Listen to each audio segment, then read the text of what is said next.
Hello, and welcome to Tabletop Cafe, presented by Tabletop Journeys. Tonight, I will be one of your hosts, Michael, and my least favorite house rule is when you fail a skill check, you have to swallow a D4, because it hurts then, and it hurts later. Chris? Hello. Or, Oh, yeah. This is live, folks. All right. Hey, I'm Lewanika of Tabletop Journeys, and my most favorite house rule is whenever somebody shows up and doesn't give me, the GM, ice cream sandwiches or gorgonzola cheese, they automatically start with a fumble as their first action in the first combat. fantastic. Nice. Well, I'm Chris, and my favorite house rule is if you show up late, you have to run around the table singing "I'm a Little Chicken." So tonight we have gathered together for a discussion on house rules.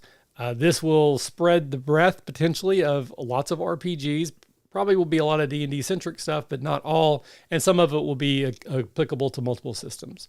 If this is your first time here at Tabletop Cafe, you can think of us as your roadside diner on your tabletop journey, where we are serving up bite-sized chunks of gaming goodness for you to use at your tables. Chris, this show was your brainchild, so you take it away, sir. Yeah, so I was sitting around talking with friends about some house rules, and I said, I don't think Michael and you and I have ever sat down and talked about it. No. So I said, let's do it. So I've listened to some YouTube videos, done some stuff on the old internet to kind of find people's good, bad, or in between house rules. So I made a list up. I think some of them, all three of us are going to agree are good house rules. I think we're going to agree that some aren't good house rules. I'm more curious about the ones that we might disagree on a little bit about whether it's good or bad. Some of them I'm actually, when I heard about them, I was very surprised that I didn't come up with them, considering, I shouldn't say I didn't come up with them, but that I didn't think about it because I play so many different systems. And most of these house rules are D&D kind of themed because that's kind of the easiest system to kind of look at. I think maybe later we could do one that incorporates other role-playing games, but I tried finding a bunch of other ones and it got real confusing. Because when somebody's talking about Traveler, give me a series of numbers and you get to use these numbers. I went, I've never played Traveler. So Yeah, but I think that would be means. equivalent of like a D20. Like if you just, when you roll 10 D20s at the start of your character creation and then you have those to use, would be equivalent to that. Yeah. So it was a little much for me to try to figure out the different systems. So I kind of stayed today with more D&D. So I'm going to go with the first one that I really kicked myself that I didn't think of. And this is inspiration tokens or inspiration coins. Mm-hmm. So the idea is with inspiration, you can spend it anytime you want to roll with advantage. Well, the idea with the token is at the beginning of every game, everybody's given one token or a coin. I'll use a coin because it's easier for me to explain. If the coin sits in front of you and it's heads up, you have not used your inspiration yet. Once you use your inspiration, you have to flip it upside down. Now it's now tail side up. That says you've used it. Again, just to get an advantage on a roll. Now, you can flip that coin over by different things. First, if the GM or the players all went, that was awesome role playing, flip it over. Or you can choose to take disadvantage on a roll to flip it over. Okay. So you can purposely put yourself kind of behind the curve on that one. And the reason I kick myself is I run so much Star Wars, and they use light and dark side points that do this exact same thing. And I never thought about bringing that over to D&D. So it kind of made me laugh a little bit. I was like, I don't know why I didn't think of that. Yeah. Like that's something I love about Star Wars. Why did I not bring that over to D&D? And I really like this. I think it's a neat mechanic. And I would add in a little bit of, okay, the roll has to mean something. Right. But I also thought about it when I say that. I don't really have players roll just to roll. Like if you roll, it's because there's a potential consequence. Not just because I'm like, oh, Lewanika, you decide you're going to jog across the meadow in your flowing robe and have a magic moment. Okay, you're going to have that. I'm not going to be like, roll an athletics check. DC's only a 5. It's a nice meadow because there's a chance you could have a really bad athletics and roll. Yep. You could fall in that gopher hole. Yeah. Or No, that's the I'm time you're glad. gonna, you know.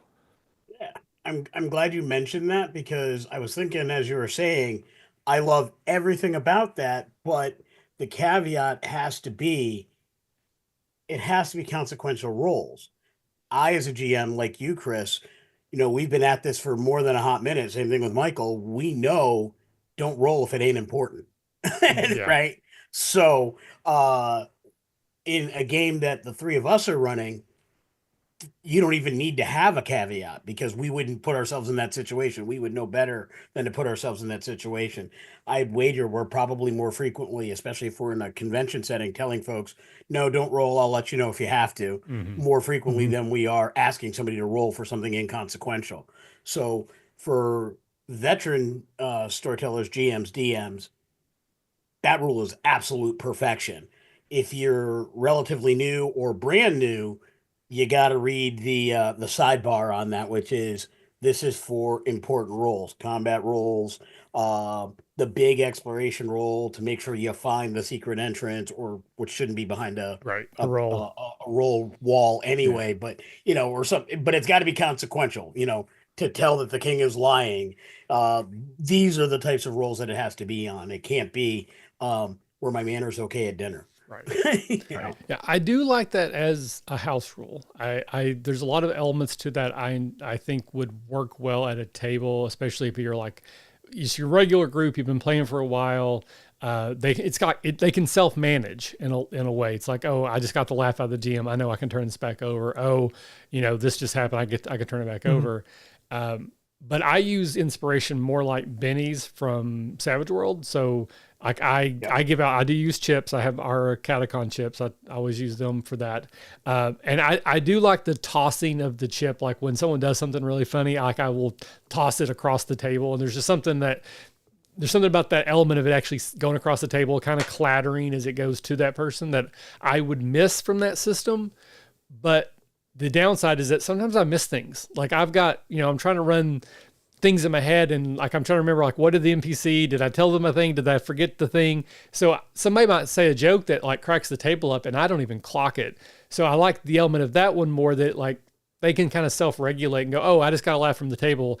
I know that I'm allowed to then flip this back over, even as me at the GM may not have been actively paying attention like I should, but it happens. So I think I still lean towards the way I do it, but that's a really good rule. I would certainly co-sign that for someone who's new and wants to try to improve the interaction of inspiration, but I don't know if I think it's better than what I currently do.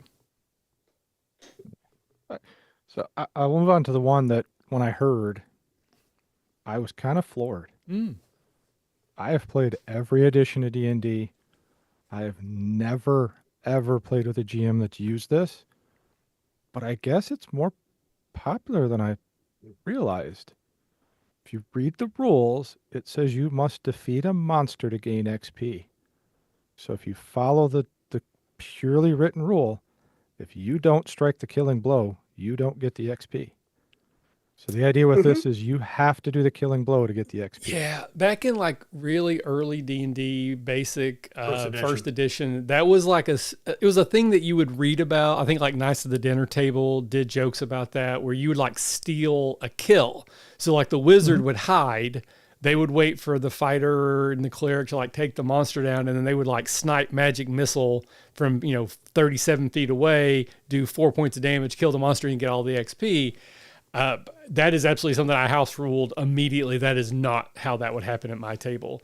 Which again, I do milestones now anyway, and I kind of did like a weird version of milestones even back then. I just gave it out as XP.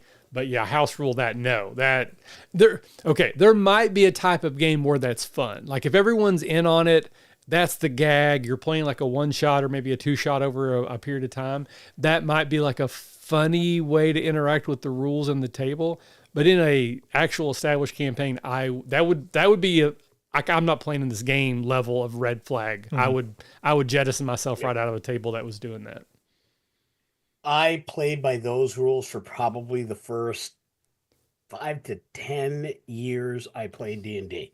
I that was pretty much the only way we played because we largely, while we homebrewed a story and we homebrewed a lot of things, basically anything that wasn't written, if it was specifically written, we generally played pretty by the book, at least for the first 5 to 10 years. And it was really after we started seeing things like Palladium and other games that we kind of started saying, that's stupid. That's just stupid. Yeah. We liked having parties. We realized it was harder to do adventures where you had some people that were like low level or higher level. And then we basically, the players at our tables, even the ones I wasn't running, the ones I was at, we just started gaming the system.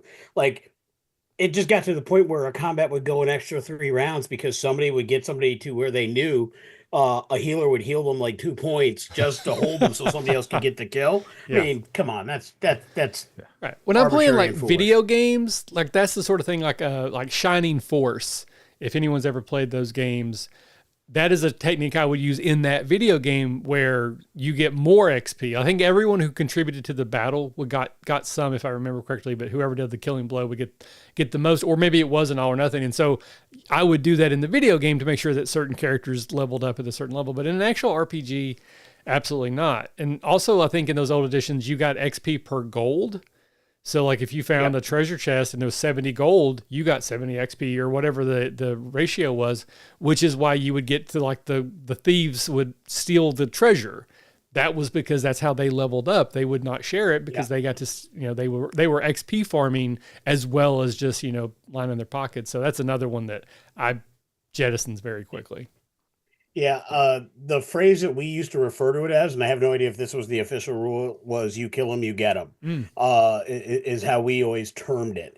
And there are times where we would do one shots that would be like that. Like if we're doing Last Man Standing, one of my favorite Bruce Willis movies, by the way.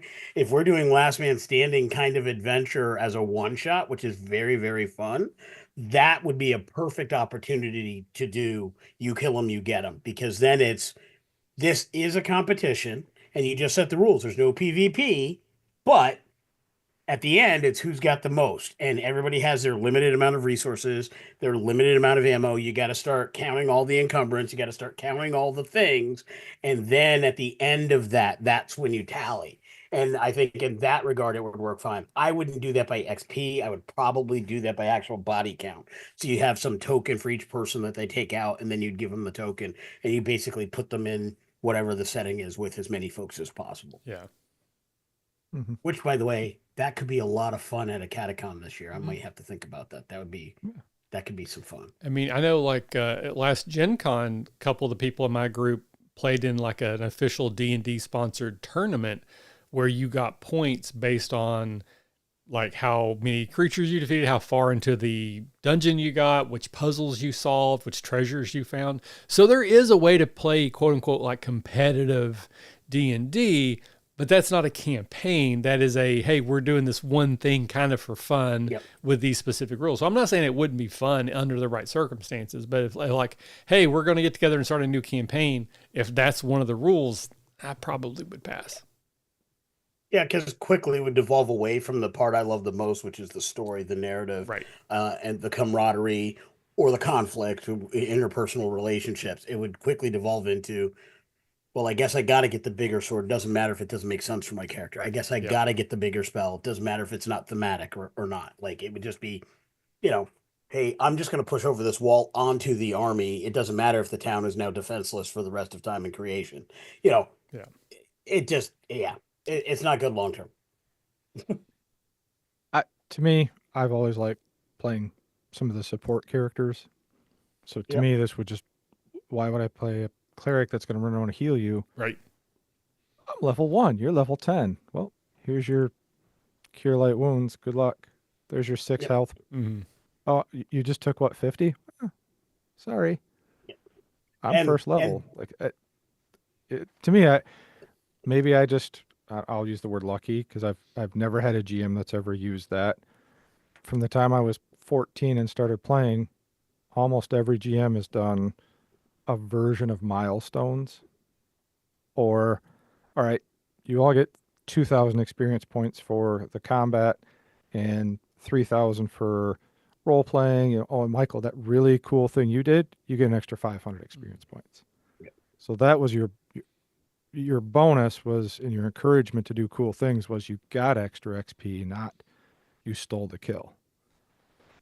So that one just surprised me because I didn't realize it was still a thing. Right. I assumed with all the generations of the game that it had phased out, but people were still talking about that GMs still do that. I'm like, oh, All right. interesting. Yeah, I thought I that actually don't even know GMs that actually do XP anymore. Like it I, might be that we've just cultivated this community that is more narrative than Crunchy in that regard. But I have not played at other than an organized play campaign that cared a whit about XP. Mhm.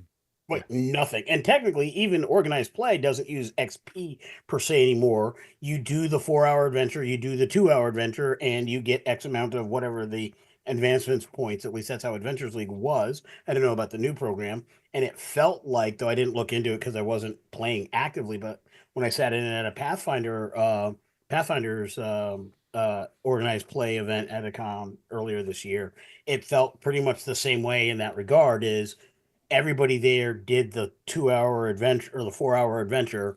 So they all got the advancements for being a part of the adventure, and it wasn't by individual thing, Yeah. though it was clearly published and professionally to equate to what they needed it to equate to. Right.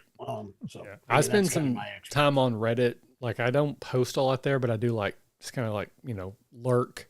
And I've seen several conversations. It is almost like the fudge, no fudge sort of thing, where there are camps that are diehard milestone is the only way to do it. And there are camps that are like, no, if you're doing milestone, I won't play at your table because it's arbitrary, and I'm sure there's other like variations and they're not necessarily so extreme, but yeah, there are still camps of people who live and die by the idea that XP is a better method of maintaining and monitoring your advancement. I don't view it that way, but again, I'm not saying they're doing it wrong. If that's how they enjoy it, then find a table that does it that way and carry on, and best of luck to you. Yeah, milestones are just easier. Yeah, they Yeah. are. It's less math. You know, It's yeah. less. for me, it became a matter of saving my prep time as a GM. Once I decided I was going to run more than one game every 2 weeks, once that became the life I wanted to live, I had to find a way to make it possible to do that efficiently. And XP isn't efficient in that regard. Yep. Once you are doing XP, you can't just throw something in there, because if you don't have that documented, then you are cheating your players. You don't, you have to do that. And if you do XP, how do you manage, in a game, especially when we're talking about D&D 5e, as our base system that we're talking about, how do you manage? And I run bigger tables, so if I got 6 players in my campaign, how do I manage 2 of them were gone this week when they fought a couple of the big bad? Yep. Even if I did group XP, they weren't there for that. I either have to give them that, at which point I'm effectively doing milestone anyway, or I have to understand that they're going to be behind. And at that point, you are in the point where real life, you start punishing good people playing a good game for real life events. Somebody's out because their wife had a baby. They're not packing all of us into the hospital, so we're going to play some D&D and celebrate them. We're going to raise a glass, and we're going to say session 0 so we can all take a sip. Yep. and have a grand time in the name of our friend and that beautiful bundle of joy. Right. And then they come back 2 weeks later and we've punished them by, I'm sorry, everybody else is 6th level and got a fee, or 5th level, Right. And you're not. Yeah. By the way, now we're fighting a bunch of minions, and it's going to be twice as long before you get caught. By the time you get caught up, they're at the next one or whatever. I'm not doing that. I'm not doing that. I'm of the belief most of the time people are missing. It's not for the joyous occasion of a baby. It's the boss says you have to work overtime. It's the car broke down. It's the babysitter couldn't make it. So it kind of sucks already that you don't get to play with your friends, and then to penalize them on top that they don't get the same level of reward. So I can see the argument of you're not there, you don't get it. But again, that's just not the type of community or table I want to cultivate. At my table, you've already missed. That sucks. I'm not going to punish you further by some sort of in-game punishment already. I am literally the godfather of so many of my role-playing friends' kids. Well, I am Uncle Lewanika. They are my nephews. They are my sons and daughters. I was talking with Josh. My oldest grandson turned 15, and Josh is like, "That's crazy." I'm like, "Yeah, you want to know something really crazy?" Uh, his dad, my oldest son, is 32, and Josh is like, "Shut your dirty mouth." Just shut your dirty mouth.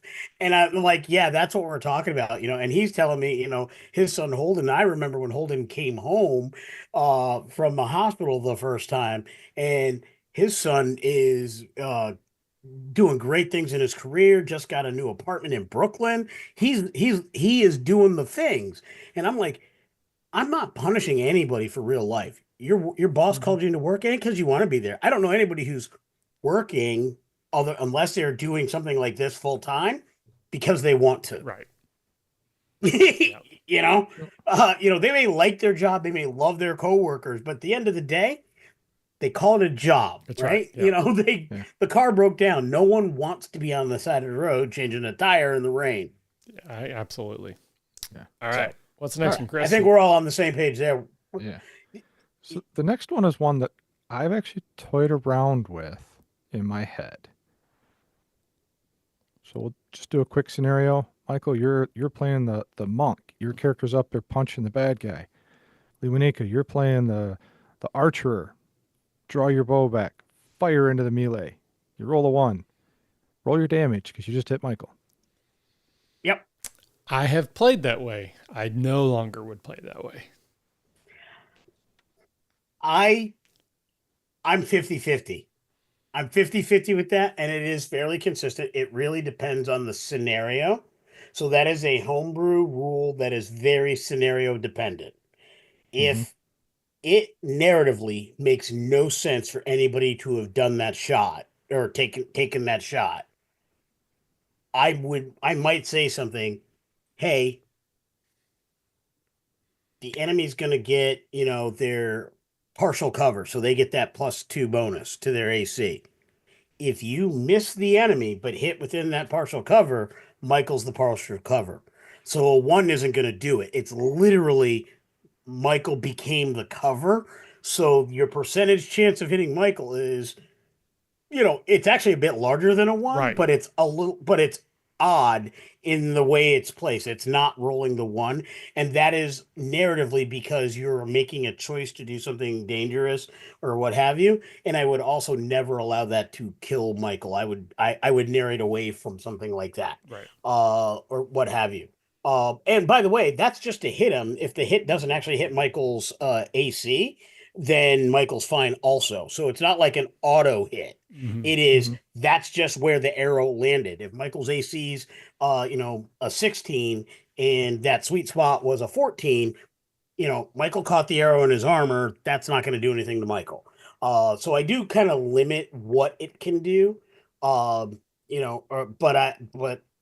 that is more a way of me turning the dial on tactics within the game, trying to get players to make better choices.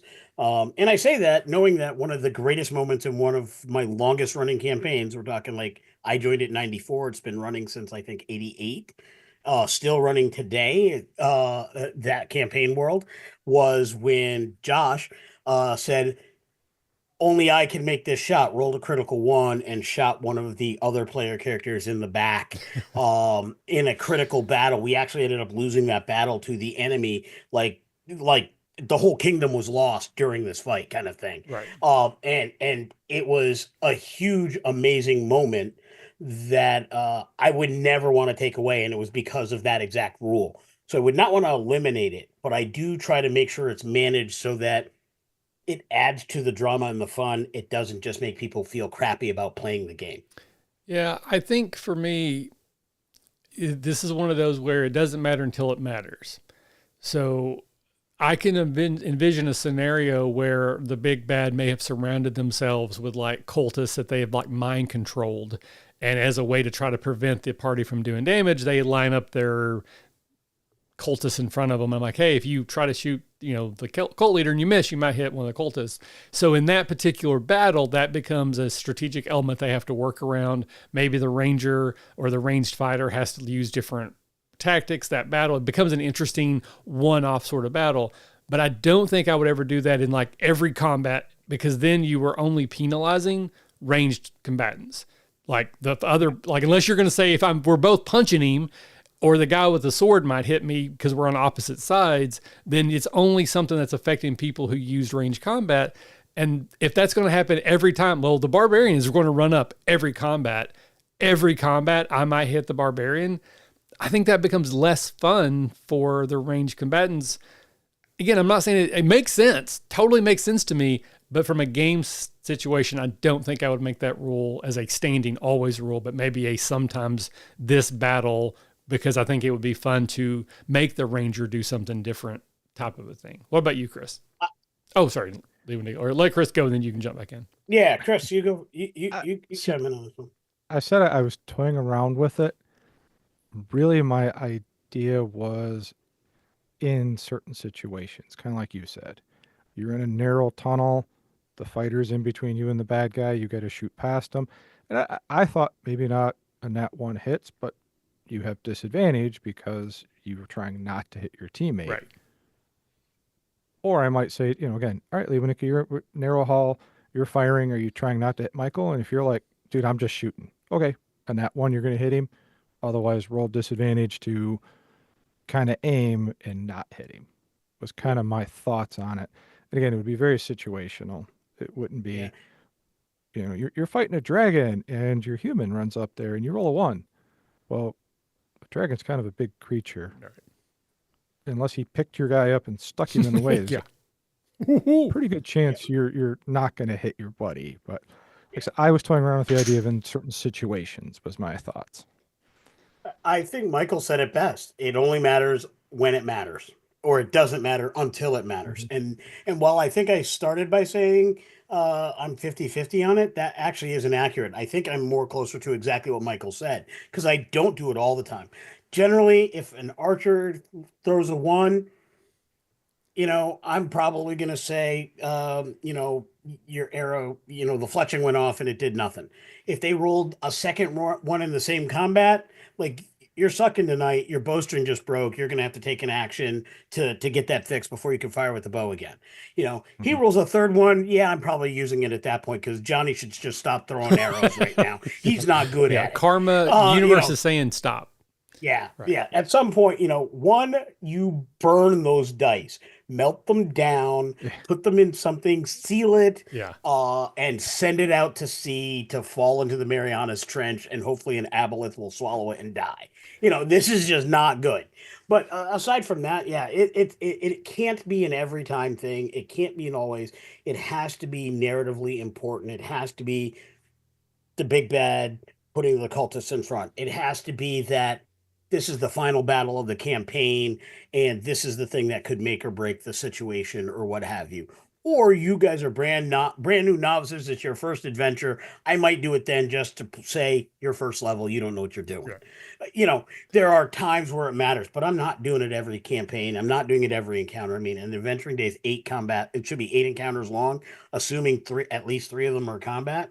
You start doing that 3 times a day, it's like, why are you even an archer? Right, makes no sense. Yeah. But for me, one of the key elements, though, is that it's always going to be, I'm never going to gotcha the players with that, just like encumbrance. Like, I don't really track encumbrance, but there might be a certain situation where, like, okay, you're going into a dungeon for like 2 months. You need to write down how much food you have, how much water you have, how many torches you have, because in this situation, we are not going to assume that you can just refill them every time. So I wouldn't just let them go into the dungeon and then be like, oh, by the way, now we're tracking these things, even though you didn't know. Like, I'm going to tell you ahead of time, in this battle, if you shoot your bow, you might hit your companion. In this dungeon, you have to track your food before we get in there. I'm going to give them a heads up before. I'm not going to be like, haha, you rolled a 1.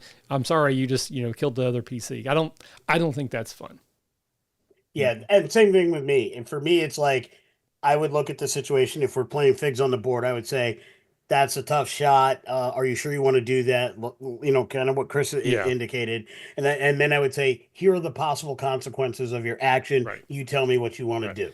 It would always be clearly advertised. And I would probably ask the question, do you have any questions before Right. you make your decision? And I like Chris's idea that like you give them the option. You can roll with disadvantage and there's no chance you will hit your companion, but you'll probably miss or you have a higher chance of missing. If you don't roll with disadvantage, but you miss, then you might, okay, that's a decision. I have all the information I need. I'm making a calculated risk. It's all above board. That to me would be a fun interaction, you know, like a Yeah. strategic decision versus, oh, I just got hosed because I didn't know the full consequences of my action, that type of thing. So if I'm going to do it without setting up ahead of time, then I think that's the correct way to do it. Like I said, situationally, right now, you need to make a decision. Roll with disadvantage, no chance, or just straight roll, but you might hit your companion. So I still have I full I control. I love that addition, Chris. Like I have used that rule effectively a lot as far as that thing, but I've never done the disadvantage piece with it. Uh, that is something that is now officially in my toolbox. That is definitely Yeah. a great tip that can make encounters more tactical. I'm always looking at ways to make things more tactical without being extra crunchy. And I like that even better than what I was doing with hit the sweet spot with the too much math. Dump the math, do that. I want easy prep. I want easy Yeah. adventures. If you play with newer people or play at a convention, you don't have time to explain things deeply. That was quick, easy narrative. Love it. Oh, Zoom froze on me. Oh, we can still see you. Oh, Yeah. it's back. Hey, yeah. Hey, there he is. Weird. Weird. Yeah. It just went. Well, we have a storm rolling in, Oh, so it might be on your side then. hopefully that doesn't affect anything. So, all right, Yep. next one. All right. You want me to grab one, or do Oh, you want to read off I one got of yours, I got or I got a good one. I like all this right? one. Old school. Party runs into a monster. GM describes it. Oh, I, I think I know what that is. Used to be the GM would say make an intelligence check. I haven't heard that in a long time until somebody made the idea of two different things that this guy suggested. First, your intelligence score is basically a similar to passive perception. So if you have an intelligence of 14, your passive intelligence is a 14. The GM just says, okay, common monsters are a 10, rare, Right. et cetera, is now just a higher DC on that. He said, or just have them make an intelligence check, and the higher they roll, the more knowledge they would get about that creature. I like that because, oh, hey, I walk up. Oh, you find a small black lizard creature, and I'm like, oh, I think I know what that is. And it's like, oh, it's a small black dragon. Guys, let's watch out for acid. Let's not hit it with acid. Let's do this. Mm-hmm. Now, as a player, I have a tactical advantage because I have some information about that creature. I kind of like that because if you take certain classes and certain backgrounds, it's kind of what you do. If you're the ranger, you should be able to know what basic monsters are in the forest. I don't see anything else in the current system that really gives you guidelines for identifying monsters. And I like how this guy kind of with that passive intelligence score makes a very simple, quick way of knowing what it is. Lewanika, I'll let you go first. I Yeah, I like that a lot. I do things like that. I don't think it's very systematic. I basically leave it to players to kind of describe why they think they might know something, and then I would determine whether a roll is necessary, and if so, what the difficulty would be, advantage, disadvantage, or what have you. I've never thought about um, tying it to CR over a base kind of role Mhm. necessarily. I think if I was going to systemize it, I would probably have it go based on the environment. So the 2024 Monster Manual has everything by the environment. Like it's got that chart by the environment. So whatever that monster would be, whatever environment it happens to be in, does your background indicate that you might be around that? So if your character's from the mountains and it gets cold and snowy, you might know anything that's mountainous or cold and snowy stuff. Like you have advantage on any role that's involved with that because that's your neck of the woods. Urban environment, same thing. If you're from a big city, you would have advantage on that. If I was going to do something like that, I would definitely do that.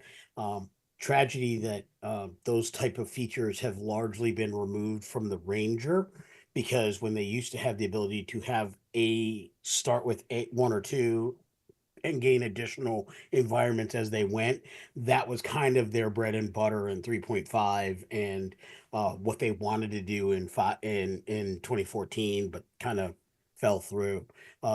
It's just not written well in most adventures. It is something that I like, and I know I put in all of my games is you don't know until you know, or until you faced it, unless you've got something in your story narrative or previous adventures that would let you know that. So I do something kind of similar. I'm of the belief that if we're really in a D&D world, most people who are dumb enough to be adventurers have sort of a common knowledge about things. Like in our world, we kind of know what zombies are. So if all of a sudden zombies start happening, we're all gonna be like, shoot it in the head, target the head. Now maybe those are different zombies, but we have knowledge about these mythological creatures through our stories. If we lived in a world that really did have zombies, I feel like that would have gotten out. Like, hey, you need to hit them in the, whatever the case may be, right? So I kind of assume a level of competence to my adventurers that if they fight common monsters, that they probably know trolls are, regenerate the resist. Then you need to hit them with fire. Like Hydra, you got to cut off the head and hit. Like I feel like that's something that would have gotten around. But what I will do is then tie that to my prep and go, okay, Lewanika is a ranger. So when I introduce this creature, I'm going to describe it, but then I'm going to go, Lewanika, your character, Ragnar, this is a Hydra. You've been dreaming of the day that you will fight the Hydra because of your background. Or Chris, you're from the Snowy Mountains. This is a Yeti, or the footprints are a Yeti. Like I want to tie in that, into the description rather than describing the creature and then going, oh, who has a 15 intelligence? Oh, you now know what it is. Like I'm going to know who knows before I introduce the creature. Absolutely correct. It's got to get tied in there ahead of time. It's part of the narrative, and it celebrates players' choices for their character builds. People talk about stats or abilities that don't matter much. They don't matter much when GMs don't call it out ahead of time. Yeah. When a player has to tell the GM, hey, I have this, does it matter? That falls flatter than if a GM says, you walk into the room, you hear this dripping sound, you smell this acrid smell, and Tobias, you've been around many, many an arcane laboratory. You know for a fact somebody has summoned forth a gelatinous cube. That's how you gave that description, and you called out that he knows what it is, so that he and maybe it's you just describe it and you hand him the card, Tobias, from this that it's that, and then because that was part of your prep, you hand him the card and then let Tobias decide whether he wants to tell the party or how Tobias wants to tell the party. Now, to our newer DMs out there, maybe you don't think about it. Maybe you weren't sure, and in game a player says, oh, do I know anything about this? It's fine to do what Chris suggested based on this homework. Like, okay, yeah, roll a die, or what's your intelligence? But ideally, it would be part of your prep, and as you narrate, you include that background, because again, that's going to make players feel more immersed. It's going to make them feel like their choices matter. But it's not to say you can't recover if you did forget, because we all forget stuff. Yep. So don't feel like, oh, I'm terrible. No, you just get better next time. But yeah, you could absolutely correct yourself in the moment, let them roll, give them information. I reskin a lot. So I may say, oh yeah, you're pretty sure this is a troll, and you know what that means. And then like 2 rounds later go, hey, this thing is not reacting the way you expect it. When you hit it with fire, now it's a troll on fire and it's hitting you with fire. So it's part of the fun too, as you build off those skills and reskin stuff. But I would say starting base, absolutely a base level of competence is expected in knowledge. Build that into your descriptions. And then when you feel comfortable, tweak it a little bit, throw a reskin monster in there, and then have a little fun when they thought they knew what they were dealing with. And always remember, players will go left when you thought they were going to go right. 100%. So they're going to put you in a situation where you got to figure something out that you hadn't planned. Yeah. So you may have to describe something that you weren't prepared for. This happens a lot when you're doing mega dungeons. You can prepare all kinds of things, and all of a sudden they found a way to go from level 2 to level 3. So you don't have all those descriptions played up in Yeah, advance. prepped. So now you got to have a backup plan, and what Chris is describing is perfect for those types of situations. Sometimes you just got to do it differently. Yep. Mm-hmm. All right. Well, here's the next one. And I'm curious to hear your guys' answer because I already know mine. Okay. D20. Mm-hmm. Anytime you roll it, does not matter if it's an attack, a skill check, a saving throw. A 1 is a failure. A 20 is always a success. No. Combat, yes. Skill checks, no.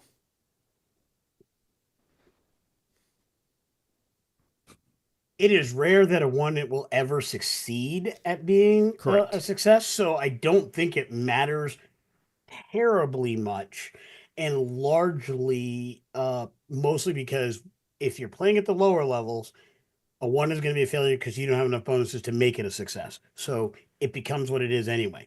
If you're playing at the higher levels where it could become a success, then why were you having them roll anyway? Right.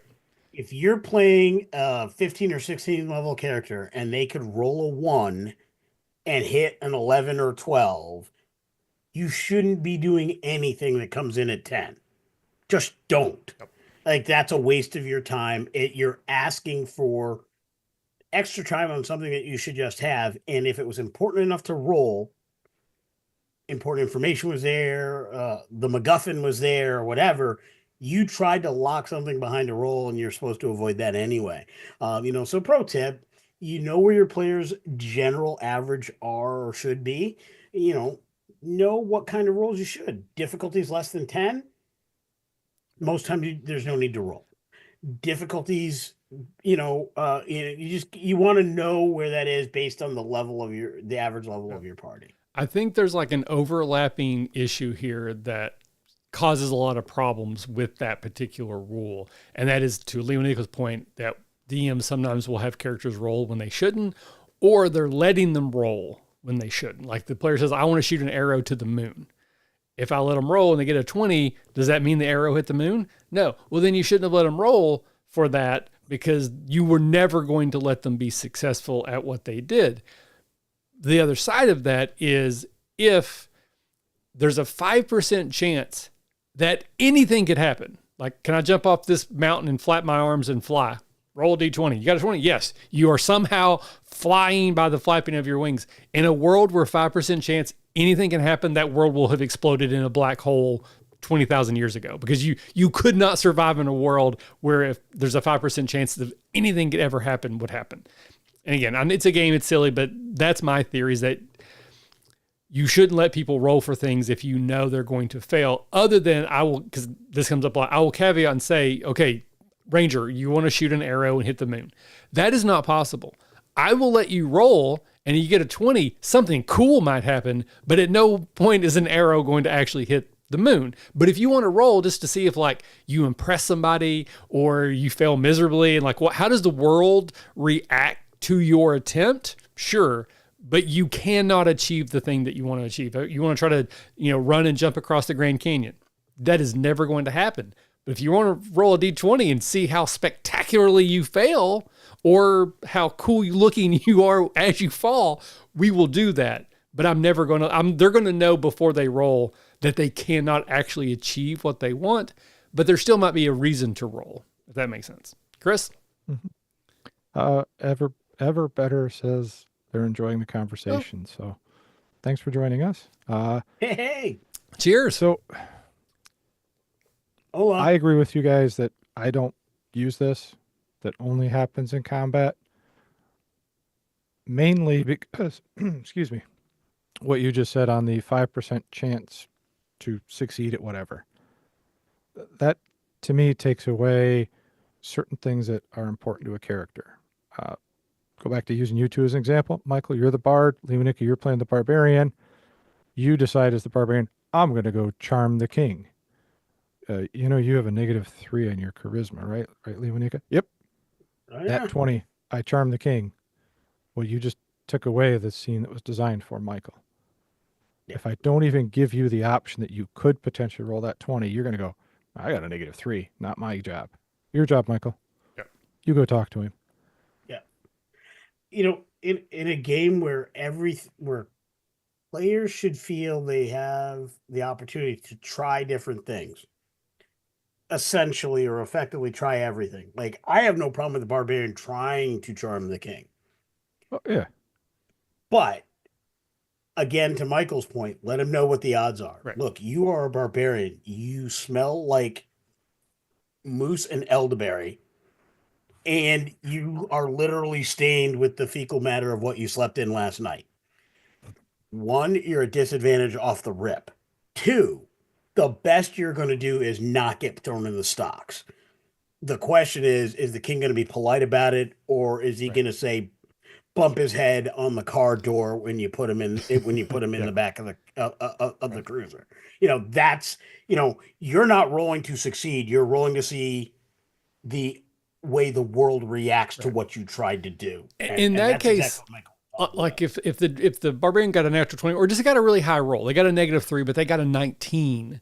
I still might have. I would say, the king is like amused by your attempt. Now they're in a better mood, so the bard actually has advantage on their check. So the barbarian probably isn't going to actually be successful at what they're trying to do, but they could still have a positive effect in the scene. Because to your point, Lewanika, I don't want the barbarian to feel like, well, I can't ever do that. It's just that's not really what you're great at. If you want to do it for the fun or for for the lulls, whatever. But I'm going to set those parameters. You will not be successful at what you're trying to do, but you still might have a positive impact. But more than likely, you're going to have a negative impact. You're going to aggravate the king. You're going to insult them, so the bard's job is harder. It's still your choice. You get to do it. That's what's a role-playing game. But you're going to know the parameters of positive and negatives before you roll. Because I think it could be fun for the barbarian to try that. And, I'd like to see what happens, but it's probably not going to go the way you are. Well, it might go the way you're hoping, because you're hoping for it to be bad because it'll be fun, if that makes sense. Yeah, I could almost see that scenario being played, and the natural 20 gets rolled by the barbarian. So one, the king is amused. He kind of chuckles and says, "You smell bad, but I kind of like you. You remind me of my let me hear mother. from your Or, something. Yeah. Let me talk to your friend." And then the bard does their thing at advantage. Now the party has won the encounter, and the king says to the bard, "Clean him up, and I'll make sure he has the finest weapon my smiths can create for him, or something. Give him something that's Right. cool because he got that really obnoxiously difficult success. And he did something. So you want to, one, reward the party to move the story forward. Two, reward the player and that character for trying something a little out of the box, for the sake of the fun of the table and getting the game going, knowing that the consequences could have been worse. There are all kinds of dials and levers Right. you can use to encourage outside of the box thinking without having one player type eat another player type's lunch. Right. And one of the things that I do enjoy is that one rare moment where the barbarian gets that really high roll on an intelligence check. It's the wizard should know, but it's not something I'm just telling them. It is a roll they have to make, and they roll terrible. And the barbarian's like, crap, I tried. Oh, I got a natural 20. Why did you know that? You're going to have a little story time. We're going to go back in time. How is it your barbarian knew this weird esoteric piece of information? Oh, I stole a book one time, or what? Again, we're going to have a little story time to try to figure out why that one piece of information they actually recalled from a book they read, or a story that their mother told them, or we have a legend of that in my village. This story you're telling me, that's a myth in my world, but the myth, there's a little nursery rhyme that we learned. There's going to be some explanation in world why the barbarian happened to know that one piece of information. The same way, every now and then the wizard's going to knock down the door that the barbarian fell to. It doesn't happen a lot, but every now and then it can be fun to have those weird moments. But there's going to be a story reason. It's not just going to be math. Mm-hmm. Yep. Nope. I agree. Absolutely. Here's one that I think's pretty quick and simple one that I like. They've changed it. Taking a potion is now a bonus action. Healing potions. Take it as a bonus action. Roll your healing. Or take a full round. Get max healing. I do like that. I I've always been of two minds about the potion bonus action thing because of the time it takes to drink a potion. We know approximately how much fluid is in a potion, and they're actually described. So some of them are thick and viscous, some of them are light and airy. So, you know, you try drinking a vial of honey in under 6 seconds. You can't. Mhm. You just can't. Now make that a bonus action, which is less than the 6 seconds because you still get your 6 seconds to do something else and that. Yeah. But the key for me is this is not a reality Right. simulator. Yep. It is a game. We are talking about action economy to move the story cinematically forward. And once you take your mind out of the reality simulator mode, it doesn't make sense to not have it be bonus action. So I really do like if you take the extra time, you get all of it. Yep. And narratively, it's you did as a bonus action. Some of it splashed out. Right. You didn't get all of it, Yep. or what have you. You know, there's a whole bunch of ways to describe that. And I would say if you're using the rule you described, I would certainly make sure that you're describing that as a GM so that there's some narrative weight behind the choice. So people start to Right. recognize Again, that's that. where And my again, level of let them know up front. yeah, that's where my level of strategy. Like, I'm not a min maxer in RPGs at all. If I'm playing like a role, like a video game, 100% I am, but in RPGs I'm not. But the level of strategy I do enjoy is that choice. I'm low on health. I have a health potion, but my next attack might take out the bad guy, or my next attack might do this or the other. So I now have a choice to make. Do I use a bonus action and maybe roll well? I could still get max. I could still get max on my healing anyway, but it's a risk. To me, that's the fun decision, and I can have fun in the failure or success. If I roll great, oh man, that was so epic. If I roll terrible, oh, I made a bad choice. Those are fun elements for me. So 100%, I like the fact that it lets me make the choice and live with the consequences or positives of that. Because I could see like, oh, I rolled really well, so I'm going to narrate that I like put it in my mouth and like I'm like using my head to drink as I'm continuing to fight or whatever the case may be. That's going to be a fun moment for me. Absolutely. Brian just says a healing potion is a messy. Uh, boy, my dyslexia is going to mess that one up. I'll just say a cream smells like vanilla and fungus. Mm, Nice. Yeah, it's called Imodium AD. yeah. Pepto. It's all wrong except for the fact you really, really need it. Hey, Brian, how you doing, buddy? Yep. Thanks for being here. Yeah, appreciate you. Like a Molotov cocktail of healing. Yeah, basically, yeah. That's no. called Fireball. Yeah. I like what you said though about bonus action. You're chugging it and getting as much in as you can. Where if you take the full round action, you baby bottled it. You drained it, tossed it off to the side, and you're ready to go. So I like that one. That one when I read that or saw it on the YouTube, I was like, that one's going in the bag of tricks. Yep. Same with this one. Death saves. GM rolls them in secret.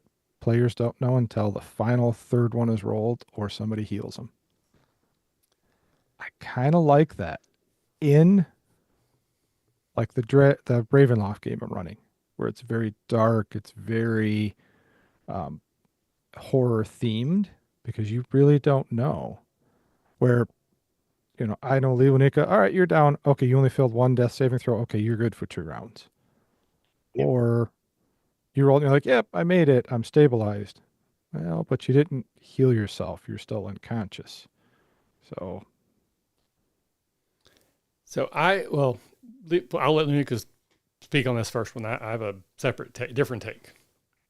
So I think that falls under a category of homebrew rules or house rules that are situational based on two factors: style of play or type of mhm, campaign.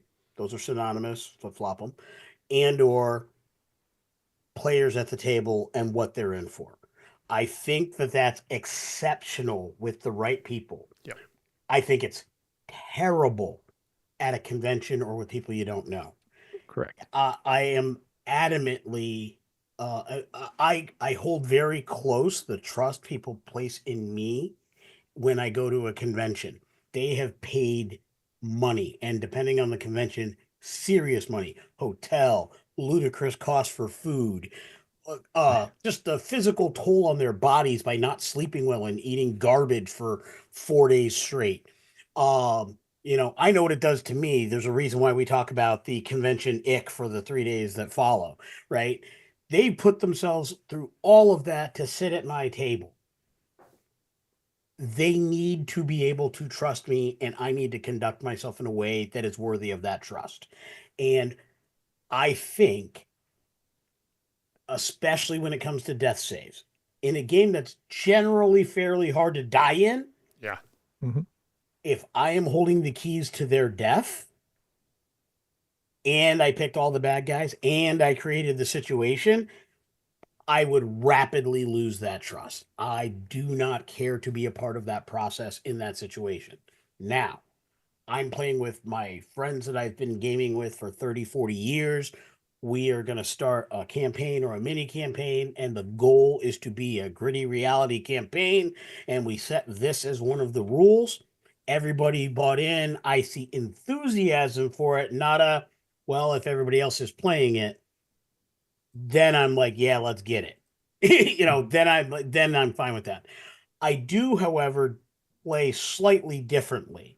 My take on that is that I will often tell folks, you roll in secret. You tell me in secret. That's my Nobody take. else is allowed to know what you rolled. Yep. So I will describe what happens to you. And then I count on the players to have the good poker faces. Sometimes they do, sometimes they don't. What are you going to do? But I have found that to be amazing. And if I'm playing, that's the way I do it. Even if that's not the roll at the table, I never tell anybody else when I'm rolling death saves where I'm at. I will only tell the DM because I want that to be natural. And I have lost 3 or 4 characters because people thought I had, they had 3 rounds. I got a nat 1 on the first one. I had 2. So to Chris's point, if I was playing like a campaign with my friends and we're playing in Ravenloft, and we've all agreed we're playing in like Ravenloft, this is a gothic horror style game where death is around every corner, and that's an element of the fun. I think that's great. Every other scenario I can think of, I think it's more interesting to let the player do exactly like Lewanika said. They roll in secret. They are the only ones that know where they're, if they roll an extra 20 and they get the thing where they pop back up, then we all know. But otherwise, it's under their control. And they then get to say whether or not they're still alive or not when the battle ends or when the player comes to check on them. They have complete control. And I do not care if they lie. If they rolled 3 ones in a row, but they don't want their character to die, I have no idea that's what happened. They're the only one. And if they would have more fun, they don't want their character to die, no one's going to know but them. And especially like at a one-shot at convention, I honestly don't care. So I would do the opposite. Other than the example you shared, it's a specific type of game that we've all agreed to play. Otherwise, I'm going to say, player, you roll in secret, no one else does, and then we'll go that way. All right. Sorry. I think we're all kind of on the same page in that one. Here's another one that I like, and I've done something different than what I found online, so I may have something different than the rest of the world. It's when you level up and you roll your hit dice. Okay. The first one I found says you never can roll below the average of what that die would be. So on a D6, you can't roll below a 3. You still roll the die, but if you roll a 1 or a 2, it just becomes a 3. The other way I read it was somebody said, oh, re-roll 1s. Even if you roll a 1, then you roll a 1, then you roll a 1, you keep re-rolling till you get something higher than a 1. Personally, what we've done for years, so Michael, you level up, let's say you're playing a barbarian. Is D12, right? Oh, yeah. Best die. Your favorite die. You roll. So you roll a 3, and you're like, that's not good. You want me to roll then? I can roll a D12. You choose. Do you want to keep yours or do you get mine? So now you're kind of gambling on me as the GM's roll higher or not. And I always wait till you roll and you go, oh, okay, I rolled a 3. God, I really don't like a 3. I'm like, you want me to roll? Chance I might roll a 1 or a 2, or, math says I Right. should roll higher than that. Exactly. Math is in your favor there. That is what I used to do. Exactly the way you described. That's how I did it in third edition, 3.5, all the way up till fourth edition. I now do it the way you said the first time. You can roll, but you will not get less than minimum. Because like even in like each class, it'll say like you roll a D8, your minimum is 6 or whatever the case may be. So you can roll. So there is a bonus if you roll well, but there's no penalty for rolling poorly. Mm-hmm. So that is how I do it currently. And then again, if you like, say we're starting at 5th level, you get max to the part we start. So if we're starting at 5th level, you get max for the first 5 levels. But once we start playing, it's average or better. If most of the time I start at level 1 or 2, though, that's just the way most of my games start low. So it's only going to be first level max, maybe the first 2 max. But yeah, that's how I do it. Lewanika? Yeah, so I always start with max hit points for level 1, and then I give players a choice. You can roll your hit die, and this is a choice you make every time you level up. You can roll the hit die, you roll it, you keep it, or you can take the average.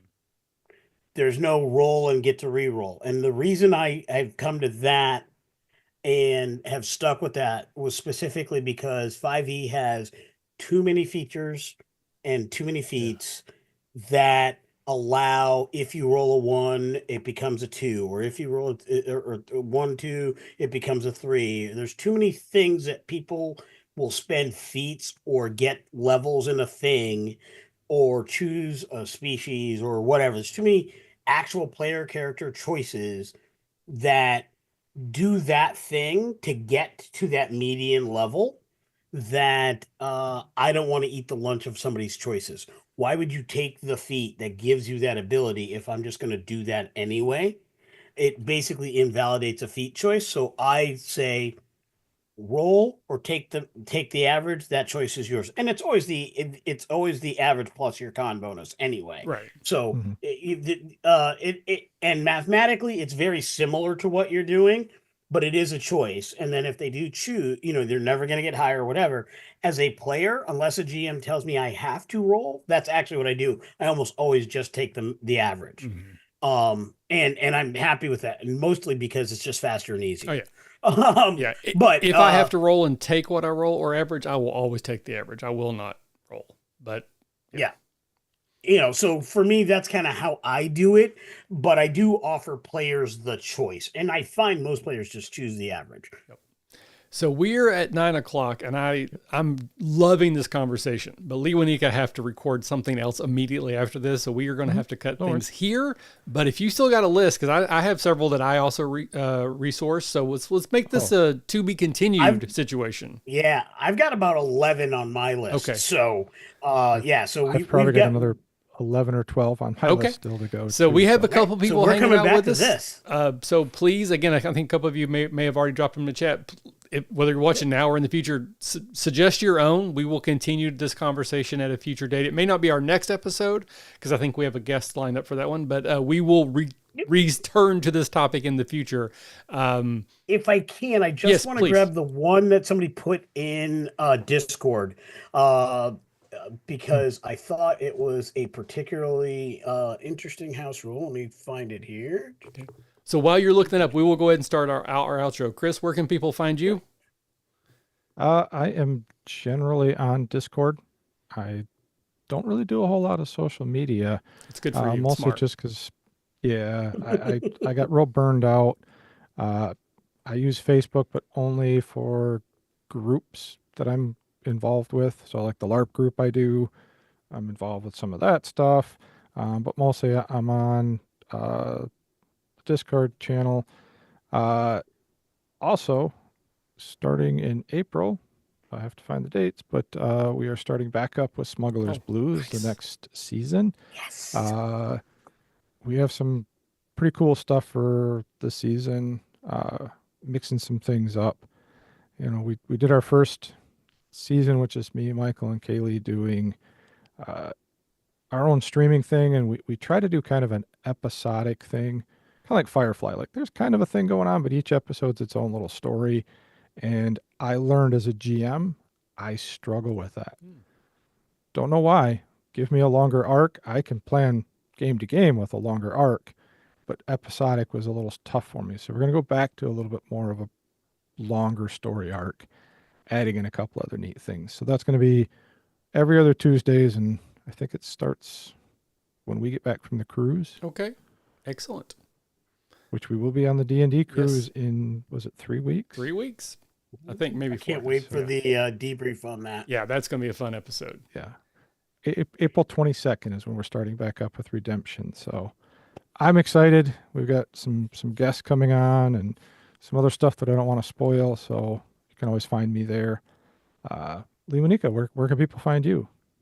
So you can always find me right here on the YouTubes, Tabletop Journeys. I'm also found on Facebook through the Tabletop Journeys community page, the Tabletop Journeys business page. Pretty much, if you see Tabletop Journeys and that nice blue hexagon with the gold coin at the bottom, you're probably going to find me. You can also find me at a ton of conventions. I've got so many planned. End of this month, I'm at Drinking and Dragons in Colchester, Connecticut. So it's a nice little one session con, which is for charity, benefits some local charities. I believe this event is going to be benefiting Out CT, which is an organization which provides resources and assistance for LGBTQ youth, providing them resources when they're struggling with the choice to be open about who they are. So I love being a part of that. I love we frequently donate some things there. It's a great thing.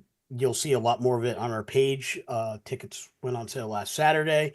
So even if you're not within the area, if you'd like to make a donation, go ahead and check us out on the Tabletop Journeys page, and we'll get some notes in the show notes here shortly to cover that. In April, I'm at Tabletop Utopia for a 3-day convention in Hartford, Connecticut. Later in April, I'm at Rising Phoenix Con in Milford, Mass, 4-day convention. And then I've got other con appearances in June, July, August, September. Busy man. One or two in October. I'm still trying to get the scheduling for that. It's a little far out. And I will absolutely be at a Catacon in Dayton, Ohio, come November, because I got to hang with my buddies and right. all of our friends down there, and throw some math rocks with y'all. Fantastic. So what was your house rule you wanted to dig up? So it turns out that was also the same as the one that Chris got, and that came from one of our Tabletop Journeys Patreons, AD&D David, hashtag 1701. He is actually the player who plays Lieutenant Tenari on the Star Trek Preservation's actual play. All right. So thanks for that great suggestion, Dave. Appreciate you reaching out and throwing in on the conversation here at the Tabletop Journeys community. Great suggestion. Definitely something I'm going to start using. So, all right, fantastic. Good deal. He was the potion. Take a full round, get max effect. Yep. That's where I got it from. Yep. Nice. I knew I stole it from someone. Well, again, that's what good GMs do. So as for myself, I am on the RPG Academy Discord. I'm also on the Tabletop Journeys Discord. I'm not super active there, but I'm working on getting better. So if you're on that community and you are interested in anything I have to say, feel free to tag me. I am there, so I should be taggable in any of the conversations or channels. I also do Facebook. Quick plug for my old stomping grounds. Jake has taken over the RPG Academy YouTube and is doing some incredible things over there, doing some really funny skits and shorts. He's also doing some really good advice videos. We are really close to 1,000 subscribers on that channel. So if you enjoy anything I've said here, please consider throwing Jake a subscribe over there and help grow that community as well. Again, I will be on the D20 cruise with Chris here in about 3-4 weeks. We will definitely be doing at least one, if not two, deep dive conversations after that on how it went. Chris's campaign for Dragonlance is still coming out on the RPG Academy podcast feed. There's about 10 episodes left before that campaign comes to a conclusion. There was a little issue with the last couple episodes. I double booked the audio, but I think all that should be corrected now, so it should be coming out correctly. But yeah, I'm having a ton of fun with these Tabletop Cafe episodes. They will continue to come out every other week live. with special guests like Lewanika. We have an AP coming up for Blade 68. I did an interview with Mo a couple weeks ago for his game, which successfully funded. So if you have topics you want us to talk about, if you have games that you want us to talk about, if you have a product you want us to talk about, reach out. Lewanika, what's the email they should reach out to you and Josh? That would be ttjourneys@gmail.com. Fantastic. So I'm not quite connected into that yet, but if you send something for me, I'm sure Josh or Lewanika will fill it my way. But again, we have to run. Lewanika have to record something else, so we're just going to sign off here as we always do by saying, remember, if you're having fun, you're doing it right.